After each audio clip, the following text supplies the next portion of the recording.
month of September, the sermon lessons are going to come from the book of Exodus. And this is the first, because I've never, done something like this. So we're going to take just a slice of Israel's history and ours into consideration. So it's following on what Clay had read earlier, starting at the 8th verse. That same night they should eat the meat roasted over the fire. They should eat it along with unleavened bread and bitter herbs. Don't eat any of it raw or boiled in water, but roasted over the fire with its hind legs, or head, legs, and internal organs. Don't let any of it remain until morning, and burn any of it left over in the morning. This is how you should eat it. You should be dressed with your sandals on your feet and your walking stick in your hand. You should eat the meal in a hurry. It is the Passover of the Lord. I'll pass through the land of Egypt that night, and I'll strike down every oldest child in the land of Egypt, both human and animals. I'll impose judgment on all the gods of Egypt. I am the Lord. This is the word. I did go on. This is a much smaller print. The blood will be your sign on the houses where you live. Whenever I see the blood, I'll pass over you. No plague will destroy you when I strike the land of Egypt.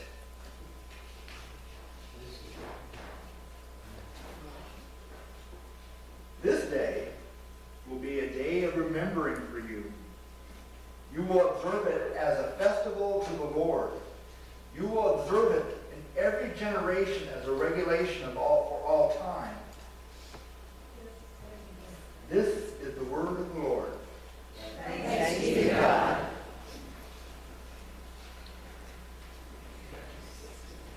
It's time to get dressed. Years and years ago, in a land far, far away, there was me. And my parents and I, everybody had two jobs. And the family job was delivering newspapers. And at one point we had, I think, 1,003 papers that we delivered. And,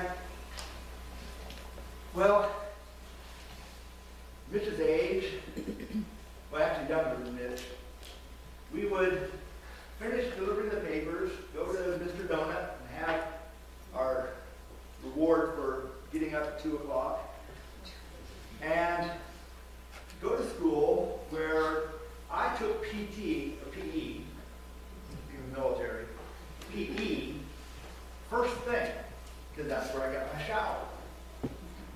And at PE, the teacher would say, I'm going to call the roll, and if you're ready to go, say dressed.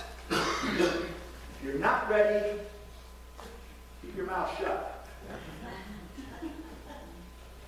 And so it was always a good thing if you had shoes on your feet, shorts on, and a shirt, and were ready to go.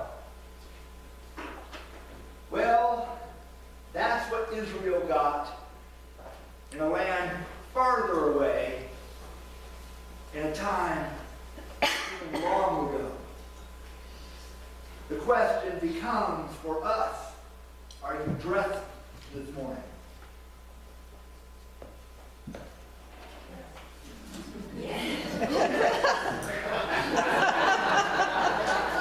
I wasn't going to look. We could get into the history, the historical account of this whole passage.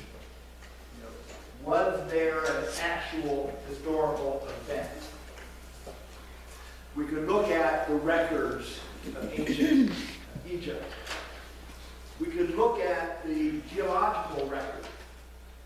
We could look at all the things that historians look for when they're establishing the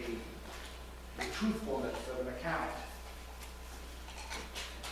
But this morning, the question is not before us, what kind of shoes do you have on? Or is your t-shirt inside or out? The question becomes instead, are you ready to move? When we read a passage like this, I want you to imagine yourself in ancient Egypt. You are a slave. Your parents are slaves. Your grandparents are slaves. Your neighbors are slaves. As far back as your people can recall, you have been oppressed and enslaved in Egypt. You may be familiar slightly with some of the stories about Abraham and Joseph. But they're so old and so long ago that it's hard to imagine that it ever actually happened. Surely it's just an old wives' tale. I want you to imagine, put yourself in that place. You just had a long, hard day making bricks. You're dirty, you're smelly, you're hungry. And you come home and there is someone with the audacity to say, the Lord has sent me. Well, what is his name? What is this God's name? Because God had names. Bob and Ralph and Julie. Sure, I mean, the ancient Egyptian gods all had names. So what is this God's name that you're talking about? And the word comes, I am. Or sometimes translated as, I will be. Okay. Well, what is this word from? I am. How do I know? This is what you do. You've seen witness of the plagues that have been visited upon Egypt. You can smell the dead frogs. You can see the flies gathering around your neighbors, the Egyptians. And then comes this most baffling statement. On that day, on the first day of the first month, you will gather a lamb. You're a slave. Where are you going to get a lamb? We're not worried about eating. We're worried about response. And so, on that day, a bunch of people went out and gathered lambs. Now, in the Hebrew calendar, the first day of the year had always been in autumn, in our autumn. In the Egyptian calendar, it was always in spring, with the flood of the Nile. So using the Egyptian calendar,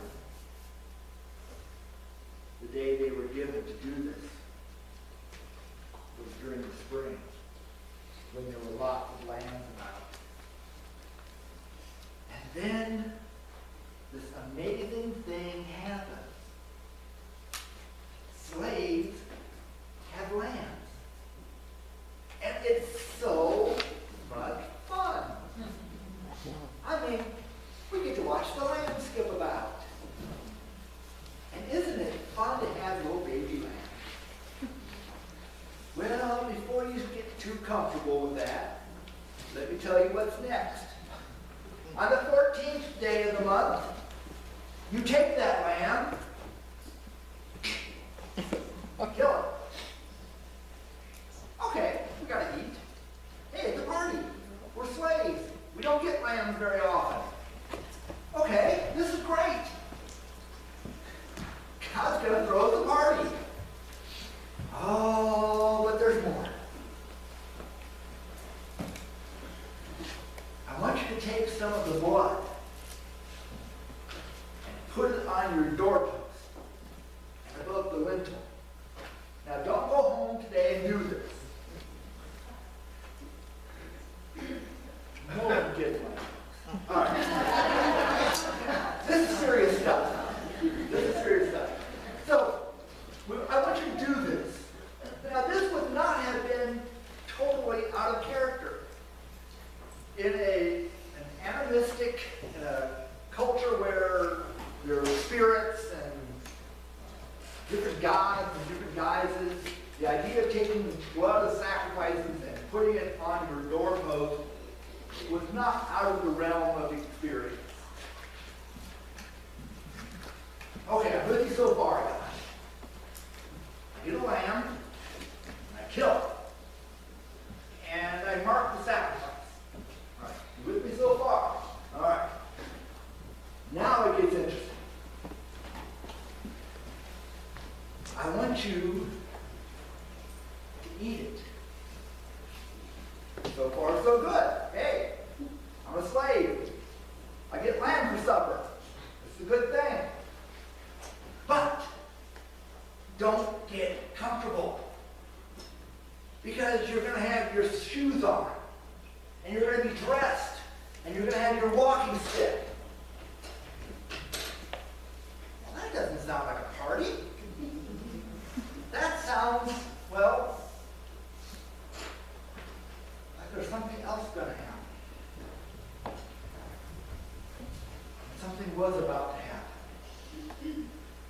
When Egypt had enslaved the Israelites, they did it because they were afraid. Afraid of the growing strength and numbers of the Israelites. And as is often the case of the oppressors, we might call them bullies today, the motivation isn't so much about power as it is fear. So the Egyptians were operating from an economy of fear. Israel was being asked to act out of an economy of hope. And that's the difference. Because this morning, as you got up this morning and you put your shoes on and you all got dressed, were you ready to move out?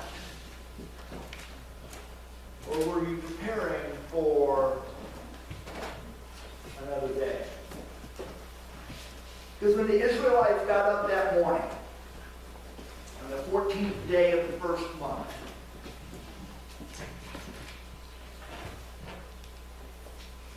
did they have any idea what the next day was going to be like? Because the word had to come down from Moses, or through Moses rather, was that God was going to do something off the charts. I don't know if anybody even says off the hook anymore. Maybe that's just a Blue Channel thing. But God was going to do something that had never been done before. Because so often we get hung up on the plagues. Or we get hung up on, did they cross the Red Sea or the Reed Sea? We get caught up on the angel of death.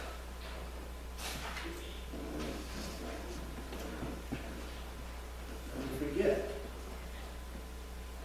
that this story, as it's been passed down from generation to generation, it was originally a campfire story. They didn't have writing. They were slaves. Nobody had a stenographer to record reactions. They didn't have time to write it down.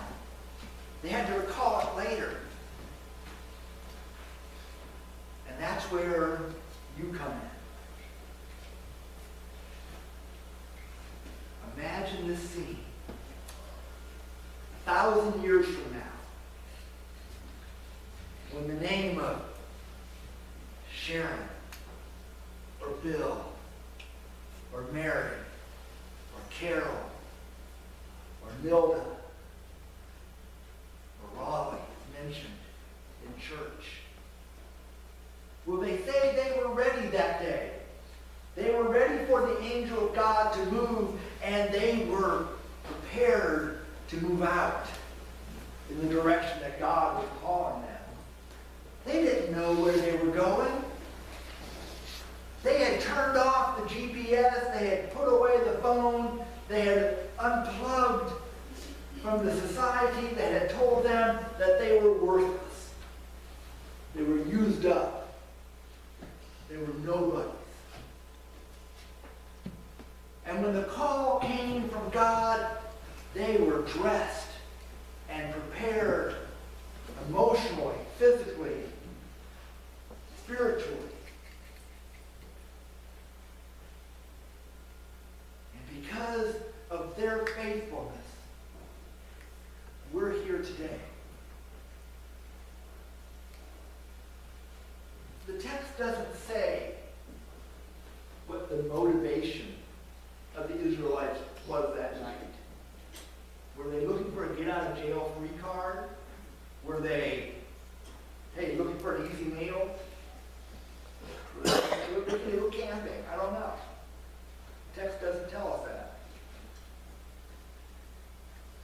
But what we can know for sure is that in a land far, far away, in a time long, long ago, a group of people responded to the invitation from God.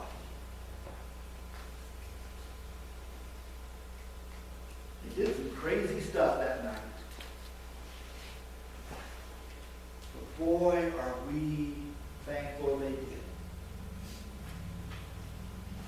Because if that community had not prepared itself, if somehow the stories of Abraham and Joseph and Jacob and Esau and Adam and Eve had not been passed down from one generation to another generation to those slave pens in Egypt, we would not be here this morning. And because you take the time to learn and to grow in your faith, Raleigh's great-grandchildren have a chance to know what you know. All of us will be gone. Most of us will be gone. By the time his grandchildren have grandchildren. What kind of church, what kind of world will they inherit? Your response today will set the agenda for their future. This morning, as we receive communion again, we do it not as a memorial to the Last Supper, but as a living invitation to a new life. This is the gospel of the Christ who was there on that night of Passover, who was there at the moment of creation, and will be with you as you put your shoes on and grab your walking stick and head out the door. Amen.